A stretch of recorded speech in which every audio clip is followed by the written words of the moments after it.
Allô, je m'appelle Caroline Cadoré-Lemieux, je suis orthophoniste en stimulation précoce au CIUS du nord de l'île de Montréal. Aujourd'hui, on vous propose comme activité à faire à la maison pour stimuler le langage, la cachette des animaux. Pour faire cette activité, on a besoin de petits animaux ou de petits bonhommes, peu importe ce que vous avez à la maison. Moi, pour l'activité, j'ai choisi un Ruben de la patrouille puis une chèvre, mais vous pouvez prendre peu importe ce que vous avez à la maison. Cette activité-là va nous permettre de travailler la compréhension des concepts spatiaux comme en dessous, en arrière, à côté. Ça va nous permettre de travailler aussi la compréhension de la question « où ». Pour jouer, vous allez dire à votre enfant que vous allez jouer à la cachette avec les petits animaux et que c'est lui qui va les cacher. Vous pouvez même dire à votre enfant de choisir quels jouets vont jouer. Là, il va être content de pouvoir choisir ça. Puis si il ne sait pas trop où cacher ses animaux, vous pouvez vous promener avec lui dans la maison pour lui donner des idées de cachette. Une fois que les animaux sont cachés, pour rendre ça plus amusant, là, vous pouvez compter comme à la vraie cachette. On va faire 1, 2, 3, prêt, après j'y vais. Et là, on se promène dans la maison pour essayer de trouver les animaux.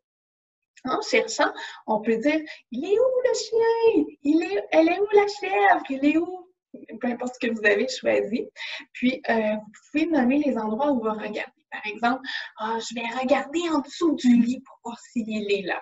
En dessous du lit, oh non, il n'est pas là. Et il faut faire attention là, de bien choisir les mots précis. Donc, au lieu de dire « je vais regarder ici », on va dire « je vais regarder dans la cuisine » ou « je vais regarder en dessous du lit ». On peut, une fois qu'on trouve les animaux aussi, on peut dire où on l'a trouvé. Ah, moi j'ai trouvé Ruben en dessous du chapeau. Donc, c'est comme ça que ça va se dérouler. Une fois qu'on a trouvé tous les animaux, on peut inverser les rôles. Donc, vous allez cacher les animaux dans la maison et votre enfant va chercher. On ne s'attend pas nécessairement à ce que lui parle autant que vous en cherchant les animaux, mais il va trouver ça amusant là, de pouvoir jouer ce rôle-là de chercheur d'animaux. Pour cette activité, on a ciblé 3 stratégies. La première stratégie, c'est de cibler un concept à la fois. Donc, par exemple, si vous savez que votre enfant ne comprend pas le concept en dessous, on va travailler celui-là en premier, puis on va faire exprès pour en parler le plus souvent possible à différents endroits. Donc, par exemple, on va faire exprès pour cacher des animaux en dessous du tapis, en dessous des souliers, en dessous du lit, en dessous de la table, en dessous de la chaise, en dessous de plein de choses pour que votre enfant entende souvent ce mot-là. Puis, même chose, quand vous allez chercher, vous allez pouvoir faire exprès de chercher en dessous de partout, là, en dessous du bureau, en dessous du lit, en dessous de la couverture, en dessous du chapeau. Comme ça, il va entendre beaucoup ce concept-là, ça va être plus facile pour lui de l'apprendre.